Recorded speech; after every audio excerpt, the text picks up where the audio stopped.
Shalom bagi kita semua. Masih ada sukacita, amin. Di pagi hari ini kita akan mendengarkan sedikit dari berita firman Tuhan. Langsung saja kita buka dalam Markus 6 ayat 45 hingga berakhir pada ayatnya yang ke-52. Markus 6 ayat 45 hingga berakhir pada ayatnya yang ke-52. Sudah dapat katakan amin. Markus 6 ayat 45 hingga berakhir pada ayatnya yang ke-52. Kita baca secara bersama-sama. Dalam hitungan ketiga kita mulai. 1, 2, 3, ya. Yasua berjalan di atas air. Sesudah itu Yasua segera memerintahkan murid-muridnya naik ke perahu dan berangkat lebih dulu ke seberang, ke Betsaida. Sementara itu ia menyuruh orang banyak pulang. Setelah ia berpisah dari mereka, ia pergi ke bukit untuk berdoa. Ketika hari sudah malam, perahu itu sudah di tengah danau, sedang Yasua tinggal sendirian di darat. Ketika ia melihat betapa payahnya mereka mendayung karena angin sakal, maka kira-kira jam 3 malam ia datang kepada mereka berjalan di atas air dan ia hendak melewati mereka. Mereka mengira bahwa ia adalah hantu. Lalu mereka berteriak-teriak, sebab mereka semua melihat dia dan mereka pun sangat terkejut. Tetapi segera ia berkata kepada mereka, "Tenanglah, aku ini, jangan takut." Lalu ia naik ke perahu mendapatkan mereka dan angin pun redalah. Mereka sangat tercengang dan bingung, sebab sesudah peristiwa roti itu mereka belum juga mengerti dan hati mereka tetap degil. Haleluya. Firman Tuhan ini sering kami mis-mis bawa di sekolah minggu. Tetapi ketika saya membacanya, ada sebuah faedah untuk bagi kita yang sudah dewasa. Tema yang saya bawa di pagi hari ini yaitu Tuhan Yesua peduli terhadap masalah kita. Saya mau bertanya dulu, apakah di sini tidak ada yang mempunyai masalah? Pasti kita di sini mempunyai masalah. Mempunyai bentuk masalah tersendiri, bobot masalah tersendiri, dan juga orang yang membantu kita untuk menyelesaikan masalah kita juga berbeda. Misalnya contohnya kami di asrama, ketika saya tidak mempunyai sabun, pasti orang yang membantu saya adalah orang yang mempunyai sabun. Tidak mungkin orang yang tidak mempunyai sabun membantu saya. Itulah masalah. Ketika kita mempunyai masalah, kita tidak akan juga dekat kepada Tuhan. Kami anak-anak asrama juga, kalau datang masalah, tidak sepenuhnya kita datang kepada Tuhan. Kita menyendiri, menangis, kita kayak tidak tahu bahwa Tuhan itu ada dalam kehidupan kita. Karena masalah manusia semakin kompleks, maksudnya kompleks kayak misalnya ada suatu perkampungan, terus di bagian perkampungan itu pasti ada kompleks-kompleks, misalnya kompleks Mawar, kompleks Melati. Begitulah seperti kehidupan kita. Banyak masalah dalam kehidupan kita dengan kompleks-kompleksnya sendiri.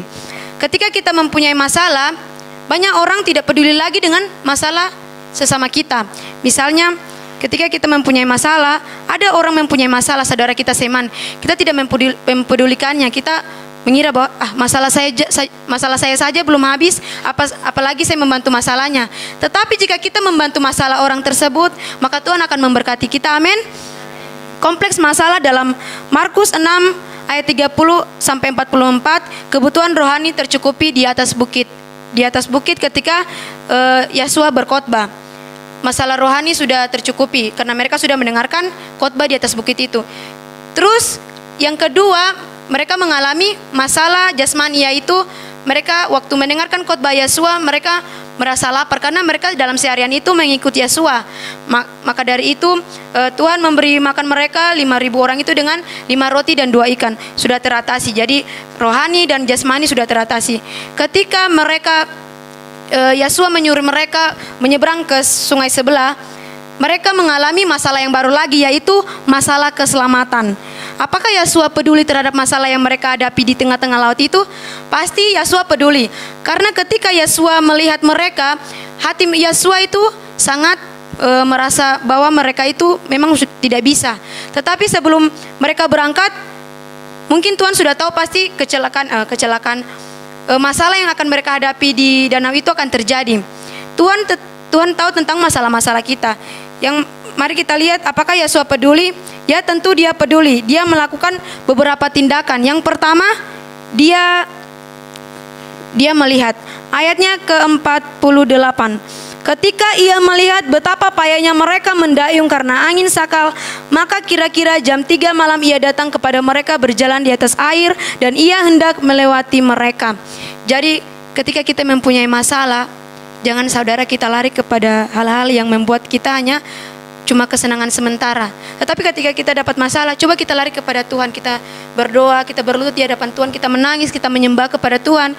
Kita kasih tahu aja apa masalah yang kita hadapi. Mungkin ketika kita mempunyai masalah, kita berpikir bahwa Tuhan tidak tahu masalah kita. Tetapi jangan kendor, jangan mudah patah hati, karena Tuhan memberikan masalah itu bagi orang yang akan mampu kemudian hari. Amin. Dia melihat bahwa murid-muridnya itu dengan susah payah mereka mendayung di tengah-tengah danau itu. Begitu juga dalam kehidupan kita. Ketika kita mendapat masalah, Tuhan melihat kita. Tuhan melihat kita mendapati masalah dan kita tidak bisa mengatasinya. Tuhan turun untuk membantu kita. Maksudnya Tuhan datang di tengah-tengah kita, Tuhan membantu. Tuhan juga mengutus orang-orang sekitar kita untuk membantu. Misalnya yang kayak tadi saya bilang, saya tidak ada rinso, kemudian ada orang yang memberikan saya rinso. Itu juga Tuhan mengutus mereka untuk membantu kita dalam masalah terkecil.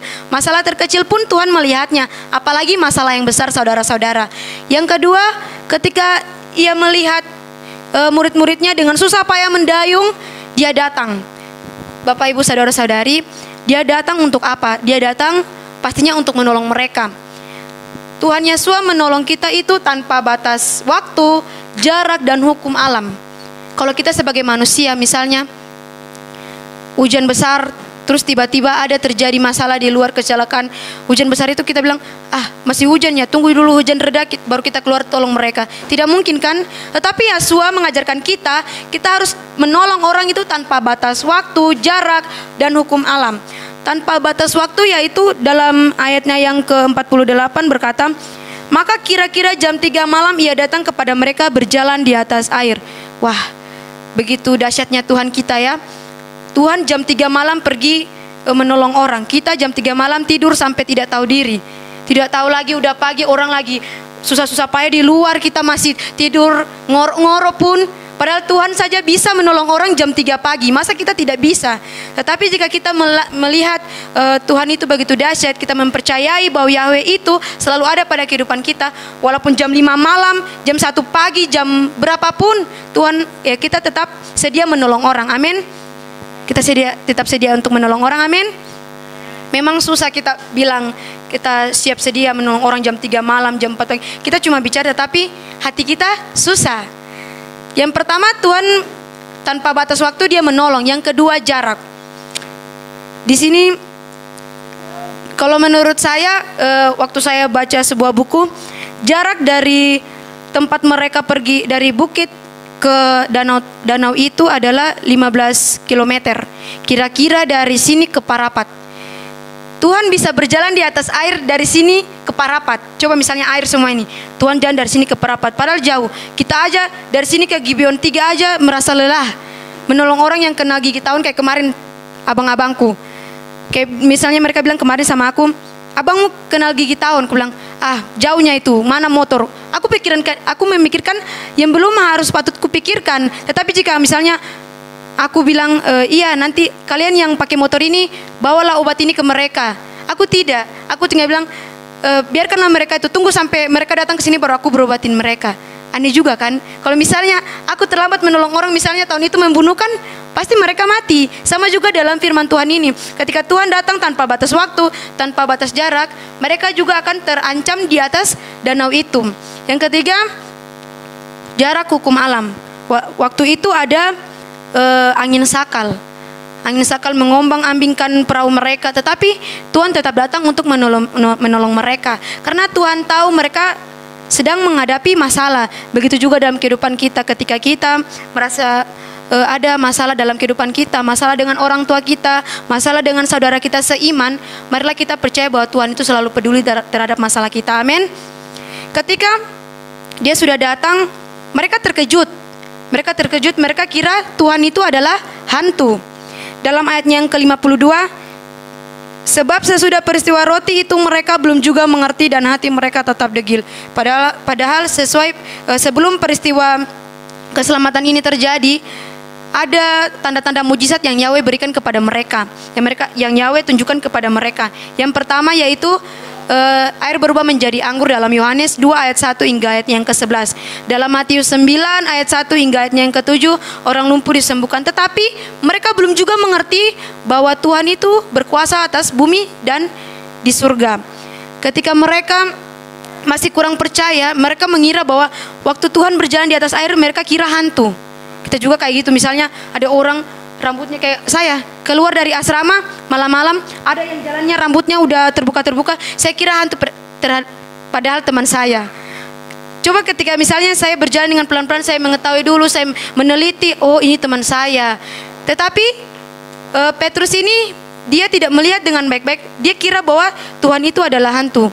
Memang setiap manusia pasti mempunyai rasa takut seperti Simon Petrus ini. Kemudian ketika Tuhan sudah menunjukkan mereka masih saja belum mengerti tanda-tanda mujizat yang Tuhan berikan kepada kehidupan mereka.